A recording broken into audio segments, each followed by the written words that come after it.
ఇగో భూ మధ్యలో నేనున్నాను. ఉత్తరాన్నొక్కలు దక్షిణాన్నొక్కల్లోని అమ్మతో ఈక్వేటర్ భూ మధ్య రేఖలో. Supposed to go clockwise more. So ఇది నార్త్ వైపు. అక్కడ మనకి యాంటీ క్లాక్ అయింది కదా, ఇప్పుడు మనకి క్లాక్ వైజ్ తిరుగుతుంది అనమాట. ఇది ఏరో పెట్టారు అక్కడ ఫ్లవర్ రివర్స్ లో తిరిగింది, ఇలా తిరుగుతుంది అనమాట. సౌత్ కాదు నార్త్ కాదు, మధ్యలో ఉన్నాం. And it crossed by only 13 countries. The only 13. 13 countries. 7 in Africa. 7 countries in Africa. 7 అందులోనే ఆఫ్రికాలో ఉన్నాయి అన్నమాట. మొత్తం ఏంటి ఈ భూమధ్య రేఖ.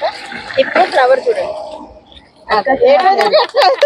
సో నేను అంటే వీళ్ళు చేసేది కాదు, మన చేత్తో మనం ట్రై చేయాలని అడిగాను. నేను ట్రై చేయను అని. సో కింద వాటర్ పోస్తా. Can I remove my hand? Okay, now can you move? Can I put? Upside down. No, yeah. So small screen just so అది ఎటు తిరగట్లేదు.